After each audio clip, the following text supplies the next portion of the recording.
kita yang benar haruslah mengucap syukur, dalam Kristus bergemar, janganlah takabur. Dalam susah pun senang, dalam segala hal aku bermazmur dan ucap syukur. Shalom Bapak, Ibu, Saudara terkasih, juga adik-adik sekolah minggu. Selamat datang dalam ibadah Intergenerasi GKI Gejayan. Saya percaya kita semua ada dalam sukacita penyertaan Tuhan yang sempurna. Walaupun sudah 1 tahun lebih kita beribadah online, tapi saya percaya ibadah online ini kiranya boleh menguatkan saudara terkasih. Mari ajak keluarga terkasih untuk bersama-sama beribadah, walaupun masalah dan beban hidup yang Anda alami terasa berat. Mari kita membuka hati dan datang dengan kerendahan kepada Tuhan. Mari memulai ibadah ini dengan sama-sama menghayati bahwa pertolongan kita adalah di dalam nama Tuhan yang menjadikan langit dan bumi.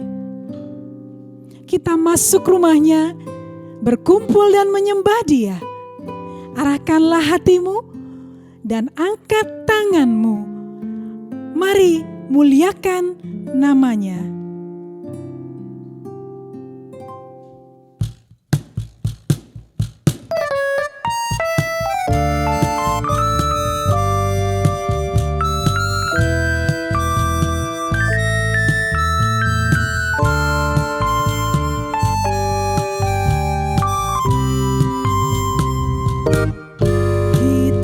Masuk rumahnya, berkumpul menyembah kepadanya.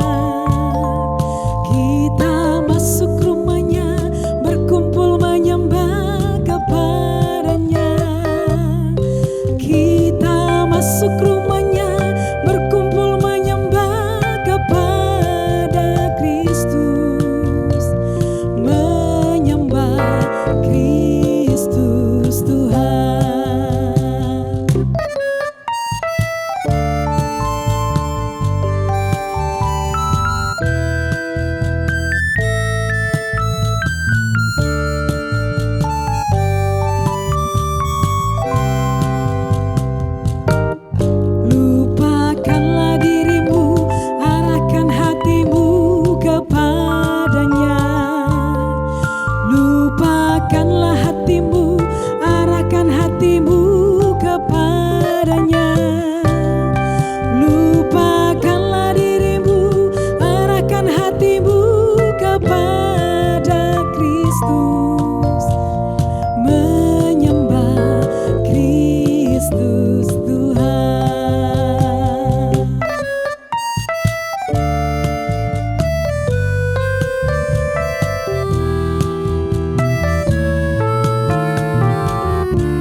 Dan angkat tanganmu kepadanya. Muliakan namanya dan angkat tanganmu kepadanya. Muliakan namanya dan angkat tanganmu kepada Kristus. Menyembah Kristus Tuhan.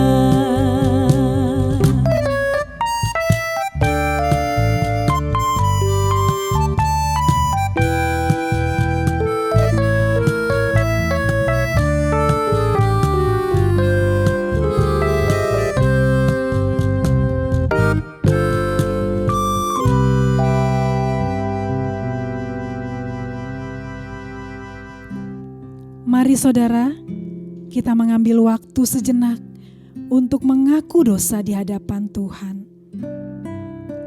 Jika saudara dan saya mengaku dosa, Ia adalah setia dan adil. Ia akan mengampuni setiap dosa dan menyucikan kita. Mari ambil waktu untuk berdoa.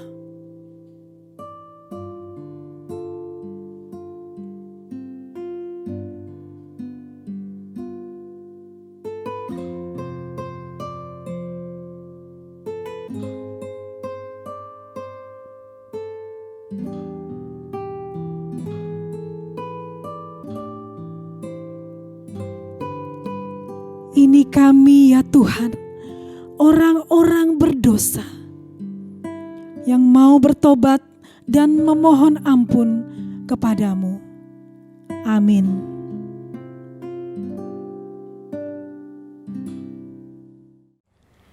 Berita anugerah diambil dari Mazmur 116 ayat 5-7.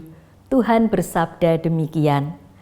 Tuhan adalah pengasih dan adil, Allah kita penyayang. Tuhan memelihara orang-orang sederhana.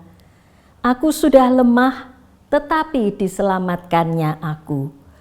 Kembalilah tenang, hai jiwaku, sebab Tuhan telah berbuat baik kepadamu. Demikianlah berita anugerah dari Tuhan.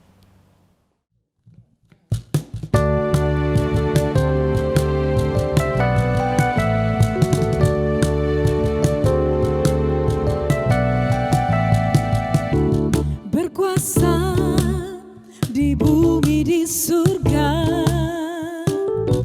bertata dalam kemuliaan. Dialah Tuhan Allah kita, namanya berkuasa, pembebas umatnya. Betapa hebat, betapa kuat, dahsyatnya Allah kita. Dia berjaya atas semua perbuatannya. Betapa hebat, betapa kuat, dahsyatnya Allah kita. Dia ternama Yesus Raja segala raja, Tuhan Allah kita.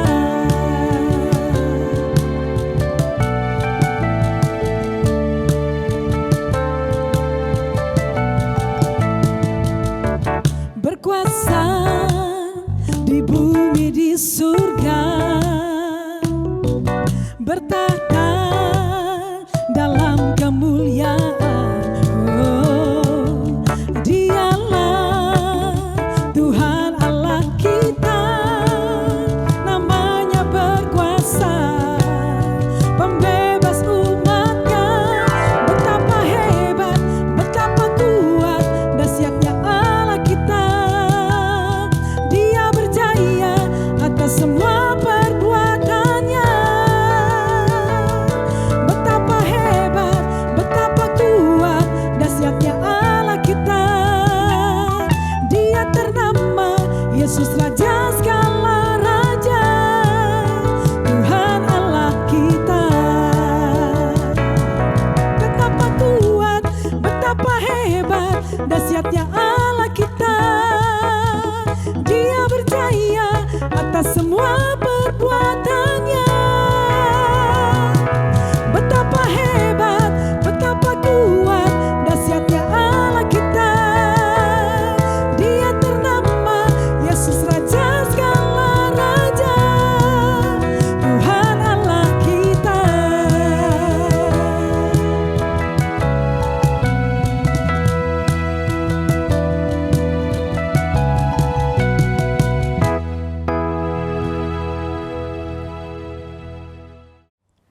Sebelum kita membaca dan merenungkan sabda Tuhan, mari Bapak Ibu, saudara-saudara dan anak-anak sekalian, kita bersatu dalam doa. Ya Tuhan, kami datang kepadamu, kami rindu untuk mengerti kehendak-Mu, memahami firman-Mu, supaya kami dapat melakukannya di dalam kehidupan kami sehari-hari. Kiranya Roh-Mu yang kudus menyertai kami dan menolong kami untuk dapat menerima sabda Tuhan dengan penuh sukacita. Dalam nama Tuhan Yesus kami berdoa. Amin. Injil Markus pasal 5 ayat 21 sampai dengan 43. Injil Markus pasal 5 ayat 21 sampai dengan 43. Sesudah Yesus menyeberang lagi dengan perahu, orang banyak berbondong-bondong datang lalu mengerumuni Dia. Sedang Ia berada di tepi danau, datanglah seorang kepala rumah ibadat yang bernama Yairus. Ketika ia melihat Yesus, tersungkurlah ia di depan kakinya dan memohon dengan sangat kepadanya. Anakku perempuan sedang sakit, hampir mati. Datanglah kiranya dan letakkanlah tanganmu atasnya, supaya ia selamat dan tetap hidup. Lalu pergilah Yesus dengan orang itu. Orang banyak berbondong-bondong mengikuti Dia dan berdesak-desakan di dekatnya. Adalah di situ seorang perempuan yang sudah 12 tahun lamanya menderita pendarahan. Ia telah berulang-ulang diobati oleh berbagai tabib, sehingga telah dihabiskannya semua yang ada padanya. Namun, sama sekali tidak ada faedahnya. Malah sebaliknya, keadaannya makin memburuk. Dia sudah mendengar berita-berita tentang Yesus. Maka di tengah-tengah orang banyak itu, ia mendekati Yesus dari belakang dan menjamah jubahnya. Sebab katanya, asal ku jamah saja jubahnya, aku akan sembuh. Seketika itu juga berhentilah pendarahannya dan ia merasa bahwa badannya sudah sembuh dari penyakitnya. Pada ketika itu juga Yesus mengetahui bahwa ada tenaga yang keluar dari dirinya, lalu ia berpaling di tengah orang banyak dan bertanya, "Siapa yang menjamah jubahku?" Murid-muridnya menjawab, "Engkau melihat bagaimana orang-orang ini berdesak-desakan dekatmu, dan engkau bertanya, siapa yang menjamah aku?" Lalu ia memandang sekelilingnya untuk mengetahui siapa yang telah melakukan hal itu. Perempuan itu yang menjadi takut dan gemetar ketika mengetahui apa yang telah terjadi atas dirinya, tampil dan tersungkur di depan Yesus dan dengan tulus memberitahukan segala sesuatu kepadanya. Maka katanya kepada perempuan itu, "Hai anakku, imanmu telah menyelamatkan engkau. Pergilah dengan selamat dan sembuhlah dari penyakitmu." Ketika Yesus masih berbicara, datanglah orang dari keluarga kepala rumah ibadat itu dan berkata, "Anakmu sudah mati. Apa perlu lagi engkau menyusah-nyusahkan guru?" Tetapi Yesus tidak menghiraukan perkataan mereka dan berkata kepada kepala rumah ibadat, "Jangan takut, percaya saja." Lalu Yesus tidak memperbolehkan seorang pun ikut serta, kecuali Petrus, Yakobus, dan Yohanes saudara Yakobus. Mereka tiba di rumah kepala rumah ibadat, dan di sana dilihatnya orang-orang ribut, menangis, dan meratap dengan suara nyaring. Sesudah ia masuk, ia berkata kepada orang-orang itu, "Mengapa kamu ribut dan menangis? Anak ini tidak mati, tetapi tidur." Tetapi mereka menertawakan dia. Maka diusirnya semua orang itu, lalu dibawanya ayah ibu anak itu dan mereka yang bersama-sama dengan dia masuk ke dalam kamar anak itu. Lalu dipegangnya tangan anak itu, katanya, "Talita kum," yang berarti, "Hai anak, aku berkata kepadamu, bangunlah." Seketika itu juga anak itu bangkit, berdiri dan berjalan, sebab umurnya sudah 12 tahun. Semua orang yang hadir sangat takjub. Dengan sangat ia berpesan kepada mereka supaya jangan seorang pun mengetahui hal itu. Lalu Ia menyuruh mereka memberi anak itu makan. Demikianlah Injil Yesus Kristus. Berbahagialah orang yang mendengar firman Tuhan, menyimpan dalam hati, dan melakukannya setiap hari. Haleluya. Ibu, Bapak, dan saudara-saudara sekalian yang dikasihi Tuhan Yesus Kristus, saya ingin tanya dulu kepada anak-anak. Siapa di antara anak-anak yang berusia 12 tahun? Tunjuk jari. Ada ya yang usia 12 tahun. Kalau usia 12 tahun itu kelas berapa? Ya, kebanyakan kelas 6. Jadi baru saja lulus SD. Sudah diterima di SMP ya. Bulan depan kalian sudah masuk SMP dan kalian masuk kelas 7. Tapi mungkin juga ada yang usia 12 sekarang ini sudah kelas 7 dan naik ke kelas 8. Nah, untuk mencapai umur 12 tahun, itu rasanya waktunya cepat atau waktunya lama? Nah, anak-anak pasti akan mengatakan lama. Coba kalau tidak percaya, kalian ingat-ingat dulu waktu kecil, waktu masih balita, seperti apa? Ada yang ingat? Wah, kalau dibandingkan waktu balita, kemudian kalian TK, lalu SD kelas 1, kelas 2, kelas 3, wah rasanya lama sekali. 12 tahun itu dicapainya tidak dalam waktu singkat. Nah, apalagi kalau sekarang ini kalian umurnya belum 12. Ayo anak-anak yang masih kecil, yang masih balita, membayangkan nanti kamu kelas 6 SD. Waduh, sulit ya karena masih lama, masih panjang. Jadi 12 tahun untuk anak-anak itu rasanya panjang. Sekarang giliran orang tua, orang dewasa, Bapak Ibu sekalian. 12 tahun itu cepat atau lama? Nah, barangkali Bapak Ibu sekalian mengatakan, wah cepat sekali. Rasanya baru kemarin anak saya masih TK, sekarang sudah SMA. Rasanya baru kemarin saya ulang tahun ke-30, sekarang sudah ke-50. Wah, cepat sekali ya. Waktu terasa terbang. Time flies, katanya begitu ya di dalam bahasa Inggris. Kapan waktu itu terasa begitu cepat? Pasti karena keadaan kita baik-baik saja. Pekerjaan kita lancar, semuanya sehat, baik-baik saja. Pekerjaan kita juga tidak ada kendala, sehingga waktu berjalan dengan cepat sekali. Tapi sebaliknya, jika kita ini sakit, jika kita punya banyak masalah yang berat dalam hidup ini, pasti 12 tahun itu terasa lama. Bahkan 1 hari pun terasa lama.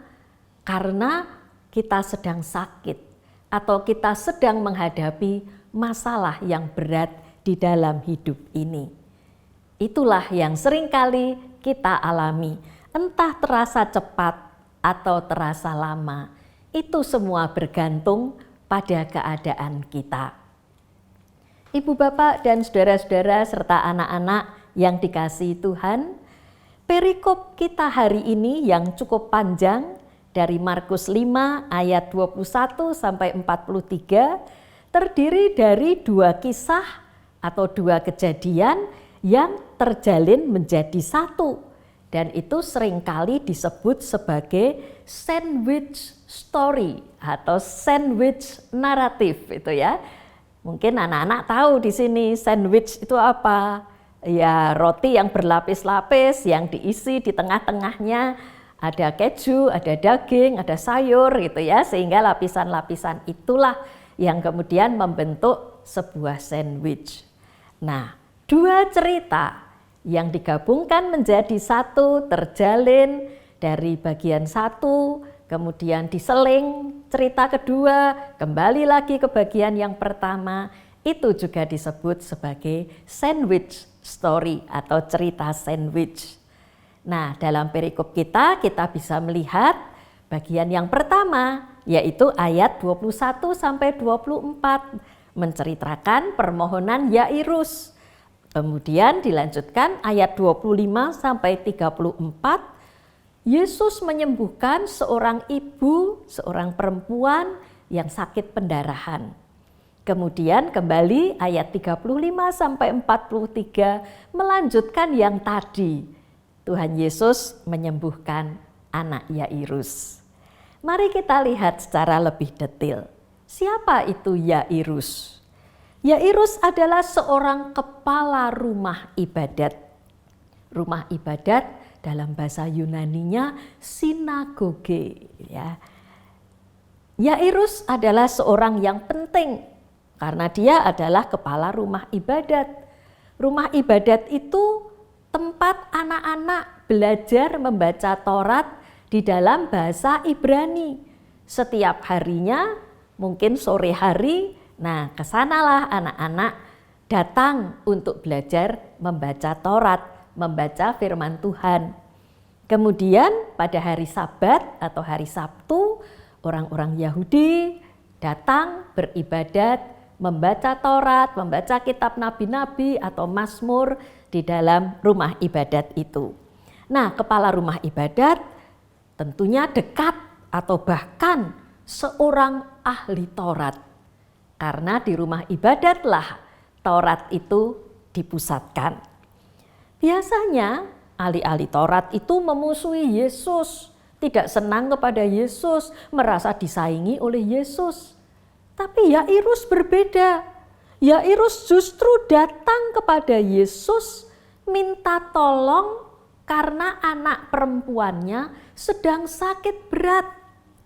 Dan Yairus tidak malu-malu, tidak sembunyi-sembunyi malam hari gitu ya. Tapi siang hari ketika banyak orang di sekitar Yesus, Yairus datang. Kemudian ia tersungkur, dia menyembah kepada Yesus dan memohon supaya Yesus mau menyembuhkan anak perempuannya yang sedang sakit parah dan bahkan hampir mati. Kalau kita membaca Injil Matius, malah Matius mengatakan sudah mati. Waduh, kasihan sekali. Umurnya masih 12 tahun, sakitnya berat dan ia hampir mati. Yairus datang dengan kerendahan hati. Yairus datang dengan percaya Tuhan Yesus pasti akan bisa menolong. Demi kasihnya kepada anak perempuannya, maka Yairus mau datang kepada Yesus, merendahkan hati, percaya dan mohon Tuhan Yesus menolong untuk menyembuhkan. Dan Tuhan Yesus bersedia datang ke rumah Yairus. Maka orang banyak segera berbondong-bondong dan berdesak-desakan. Untung waktu itu belum ada COVID-19, sehingga mereka boleh berdesak-desakan dan berbondong-bondong. Coba kalau kejadiannya sekarang, pasti semua akan mengatakan tidak boleh, harus menjaga jarak, tidak boleh berdesak-desakan. Tapi zaman Tuhan Yesus belum ada COVID-19, jadi mereka bisa bebas berdesak-desakan. Nah, sampai di sini kemudian cerita diinterupsi, dimasuki cerita yang kedua. Nah, itu sandwichnya di situ. Ibu, bapak, saudara-saudara, dan anak-anak sekalian yang dikasihi Kristus. Kisah yang kedua adalah tentang seorang ibu. Seorang perempuan yang sudah 12 tahun lamanya sakit pendarahan. Sudah berobat sampai bokek gitu ya, sampai kehabisan uang, harta bendanya ludes, tapi ia tidak sembuh. Entah penyakitnya apa. Zaman itu ilmu kedokteran belum maju, jadi tidak diketahui persisnya sakitnya apa. Kalau zaman sekarang kan langsung USG, langsung difoto ini, foto itu, periksa ini, periksa itu, sampai akhirnya ketahuan penyakitnya apa. Wah, tapi zaman Yesus mereka tidak tahu penyakitnya apa.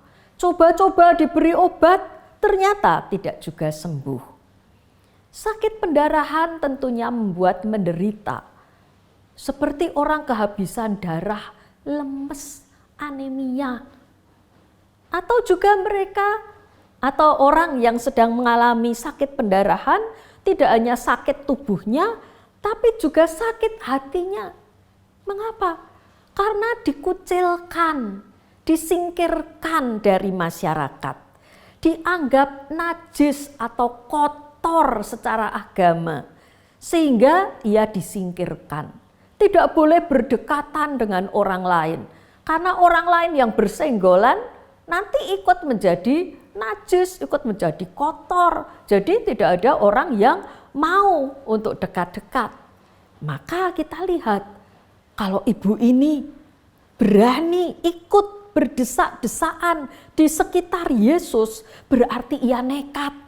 Kalau ketahuan bagaimana itu? Dia diam-diam menyelinap di antara orang banyak untuk mendekati Yesus. Karena ia percaya, asalku jamah jubahnya, asalku pegang jubahnya, pasti aku sembuh. Dengan usahanya yang luar biasa, ibu ini berhasil mendekati Yesus dan menjamah jubahnya, memegang jubahnya. Apa yang terjadi? Benar, ibu ini langsung sembuh dari sakit pendarahannya, langsung berhenti dan dia merasa sehat kembali. Tuhan Yesus tahu ada suatu tenaga keluar dari dirinya. Yesus tahu ada seorang yang sembuh penyakitnya. Yesus tidak ingin orang itu diam-diam. Maka Yesus bertanya ya sambil menoleh berkeliling. Siapa ini yang menjamah aku? Orang-orang tertawa. Loh, wong berdesak-desaan kok tanya siapa yang menjamah? Ya semua orang juga bisa dorong-dorongan. Tapi yang dimaksud Yesus khusus ya, menjamah secara khusus, memegang secara khusus. Akhirnya ibu ini tidak bisa mengelak lagi. Ia tersungkur di depan Yesus seperti Yairus. Dia kemudian mengaku, saya Tuhan yang sudah menjamah dan saya sembuh dari 12 tahun sakit pendarahan. Dan apa yang dikatakan oleh Yesus? Apakah ia marah? Tidak. Yesus berkata begini, hai anakku, imanmu telah menyelamatkan engkau. Pergilah dengan selamat dan sembuhlah dari penyakitmu. Bukankah aneh Tuhan Yesus kok menyebut ibu itu anakku? Mengapa? Ya karena Yesus itu Tuhan. Jadi kalau menyebut ibu itu sebagai anakku, berarti ibu itu adalah anak Allah, anak Tuhan. Imannya telah menyelamatkannya. Dan Yesus memberikan keselamatan. Pergilah dengan selamat dan sembuhlah dari penyakitmu. Ibu itu, perempuan itu menjadi anak Allah, masuk di dalam keluarga Allah, menerima keselamatan dan kesembuhan karena Yesus adalah penyelamat. Dia yang menyelamatkan orang yang sakit, dia yang menyelamatkan orang yang berdosa. Nah, angka 12 tahun perempuan itu disebut anak ya. 12 tahun dia sakit dan dia disebut anak. Sekarang kita akan melihat anak sama-sama perempuan, dia memang betul-betul anak dan usianya adalah 12. Nah, kita sampai pada sandwich lapisan berikutnya. Bapak, Ibu, saudara-saudara dan anak-anak yang dikasihi Tuhan, menurut kabar yang dibawa oleh keluarga Yairus, anak perempuan itu sudah meninggal. Tidak ada yang dapat dilakukan lagi, tidak usah ngerepoti Yesus datang ke rumah Yairus. Tapi Yesus berkata, jangan takut, percaya saja. Yairus, kamu jangan takut, kamu percaya saja. Ketika Yesus sampai ke rumah Yairus, ia melihat di sana itu orang sedang ribut, menangis sedih sekali. Tapi mereka yang sedang menangis itu tiba-tiba jadi tertawa. Mengapa? Karena Yesus berkata, anak ini tidak mati, tapi ia tidur. Wah, semua menertawakan. Mana bisa wong mati kok dibilang tidur gitu ya.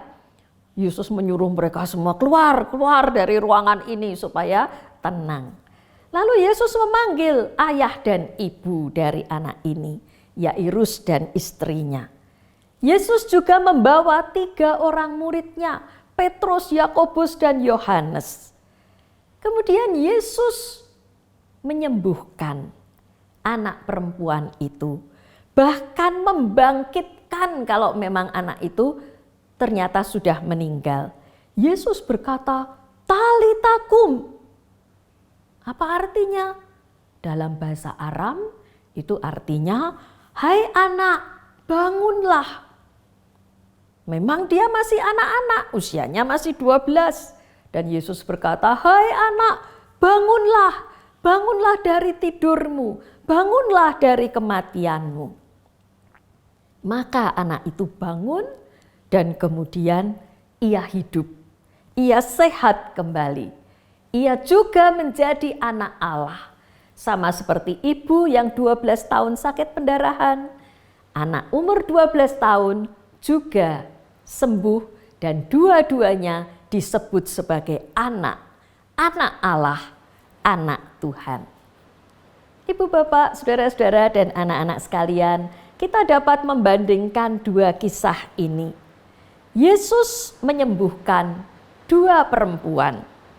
Sama-sama 12 tahun, yang satu umurnya, yang satu sakitnya. Sama-sama percaya.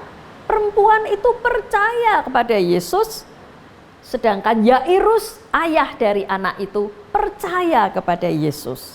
Sama-sama disembuhkan, sama-sama diselamatkan, sama-sama menjadi anak-anak Allah.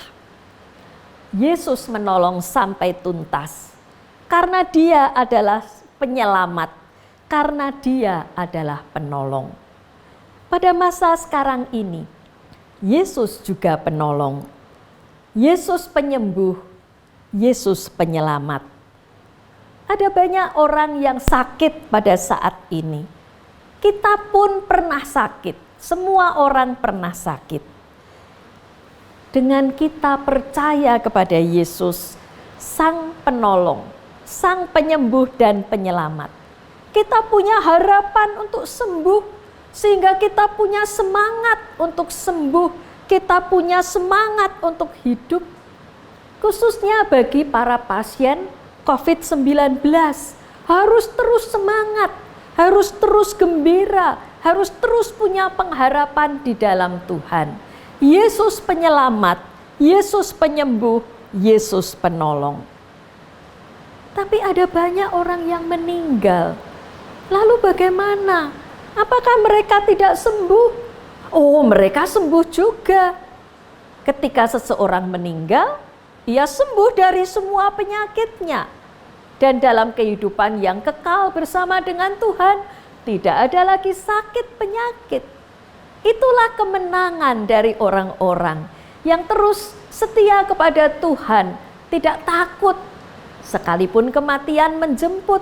Karena dengan kematian itu ia menjadi sehat total, tidak ada lagi penyakit, tidak ada lagi duka air mata, yang ada adalah sukacita bersama dengan Tuhan. Karena Tuhan adalah penolong, Tuhan adalah penyelamat. Kita yang masih ada di dunia ini, mari kita menjadi komunitas penolong sama seperti Yesus penolong. Kita menjadi orang-orang yang mau saling menolong.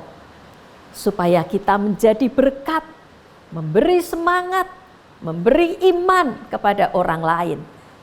Dan bukan penodong. Apa artinya penodong? Penodong itu membuat takut, membuat putus asa, membuat tidak nyaman, membuat tidak gembira, membuat bingung, membuat khawatir. Zaman sekarang ini eranya era hoax. Banyak kabar burung, kabar yang tidak betul. Nah, hati-hati ya. Hati-hati jangan sampai kita ikut menyebarkan hoax.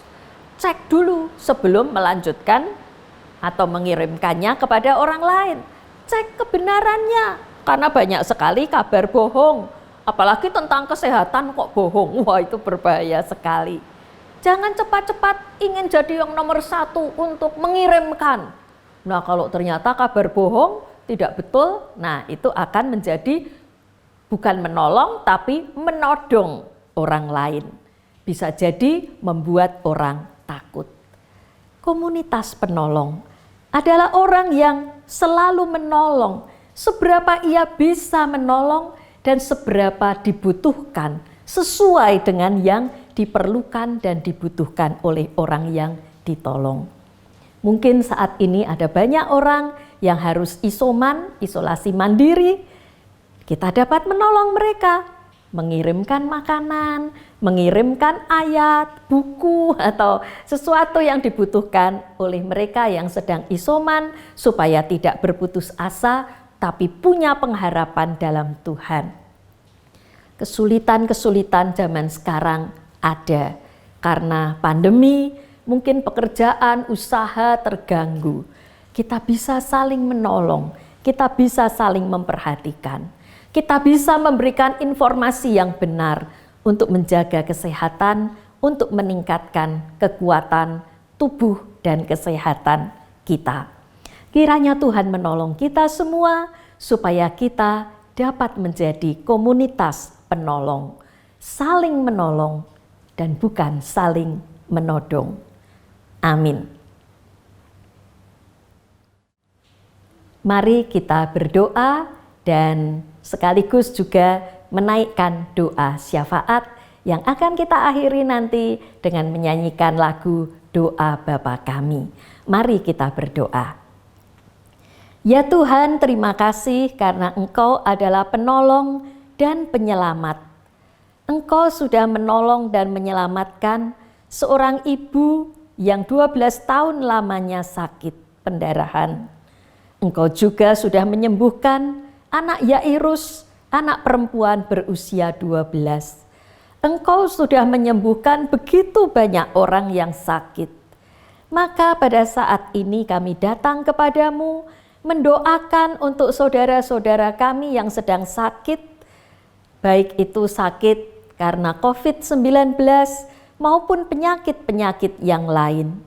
Kami percaya bahwa Tuhan penyelamat, Tuhan penolong, Tuhan akan menyertai mereka pada masa sakit ini, sehingga mereka mendapat kekuatan yang berasal dari Tuhan.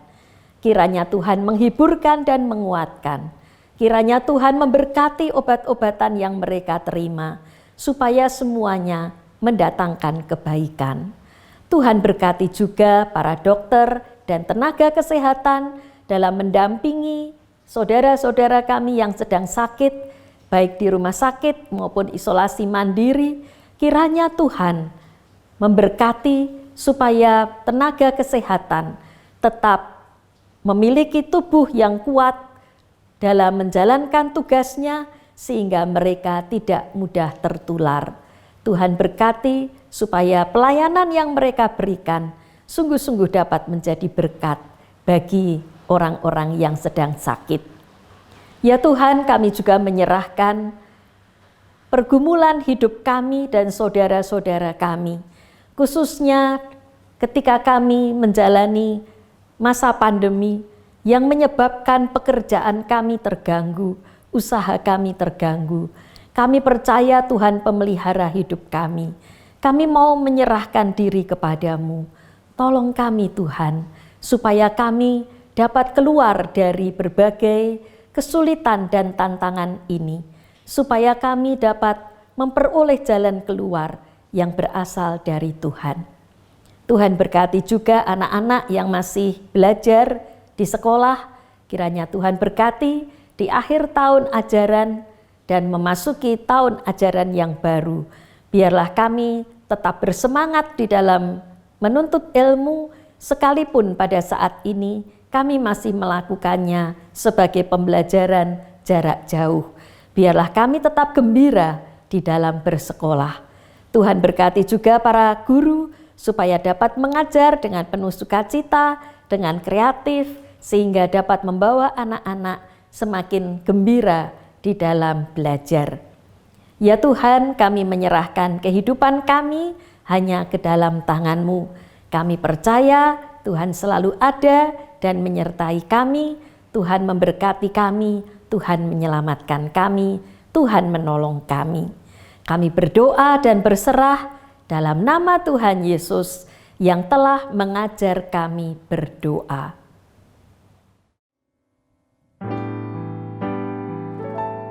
Bapa kami yang ada di surga, dikuduskanlah nama-Mu, datanglah kerajaan-Mu, jadilah kehendak-Mu di bumi seperti di surga. Beri kami hari ini makanan yang secukupnya. Ampuni salah kami seperti kami ampuni yang bersalah pada kami. Jangan bawa kami dalam pencobaan, tapi lepaskan kami dari yang jahat. Sebab Kaulah yang punya kerajaan dan kuasa dan kemuliaan sampai selama-lamanya.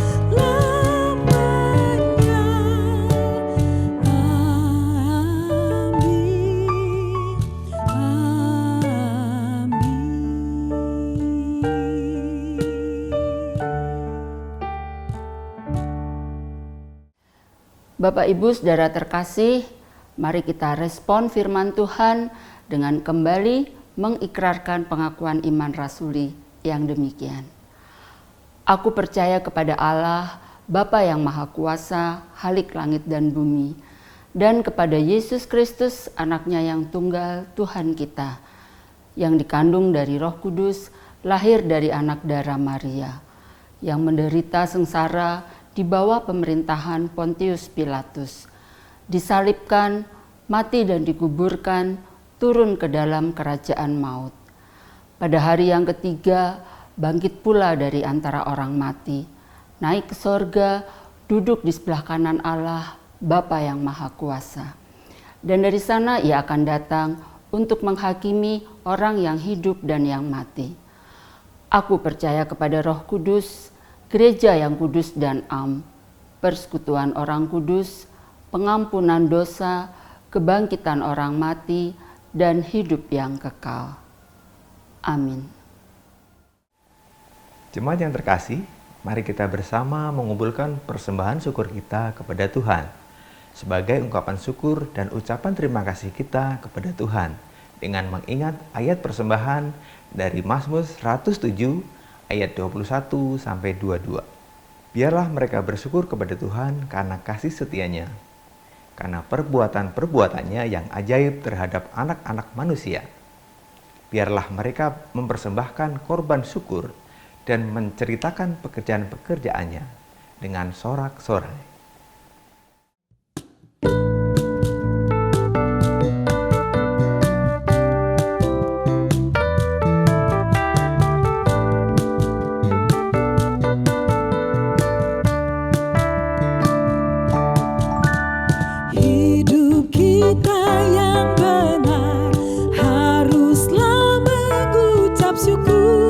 Dalam Kristus bergemar, janganlah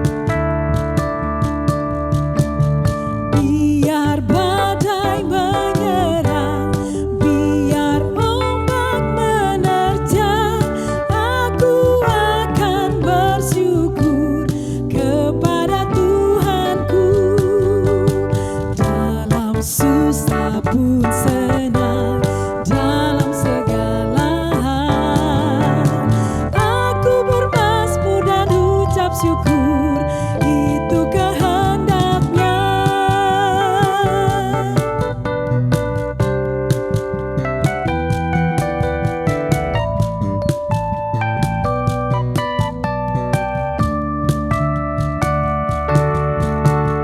Apa arti hidupmu? Bukankah ungkapan syukur karena Kristus penebus berkorban bagimu. Dalam susah pun senang, dalam segala hal aku bermazmur dan ucap syukur, itu kehendaknya.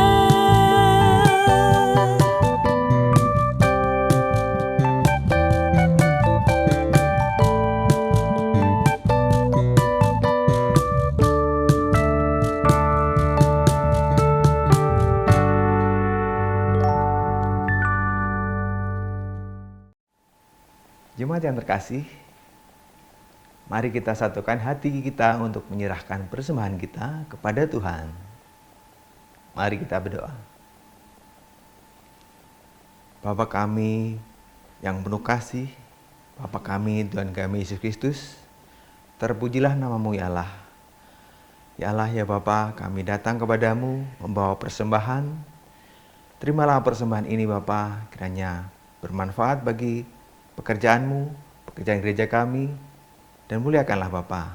Ajarkanlah kami untuk menjadikan persembahan kami persembahan yang hidup. Terpujilah Bapa, kami berdoa dan mengucap syukur. Amin.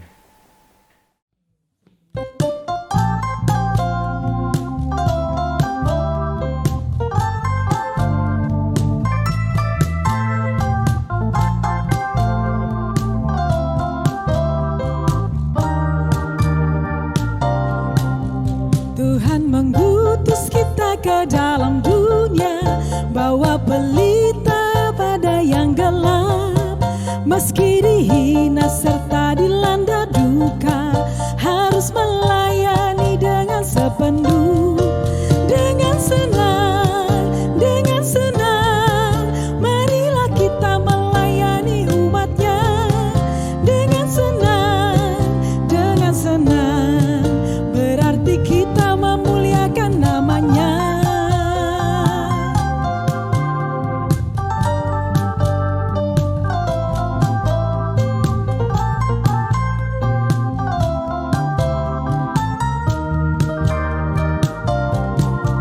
Tuhan mengutus kita ke dalam dunia, bayi yang sakit dan tubuhnya lemah, mesti dihina serta dilanda duka, harus melayani dengan sepenuh. Dengan senang, marilah kita melayani umatnya. Dengan senang, berarti kita memuliakan namanya.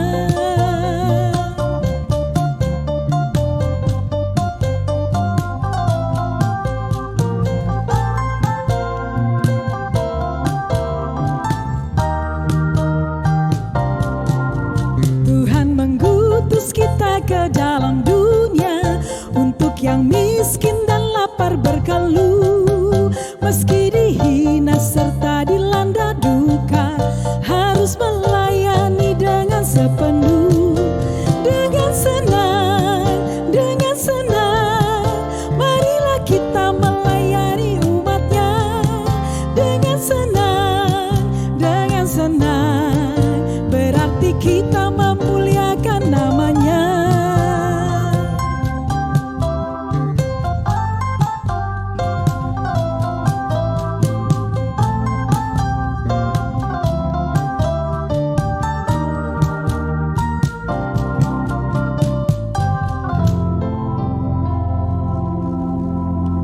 Marilah kita mengarahkan hati kepada Tuhan, melanjutkan kehidupan kita sehari-hari dan menerima berkat dari Tuhan.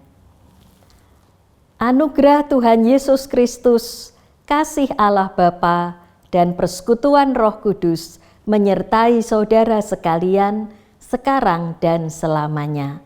Amin.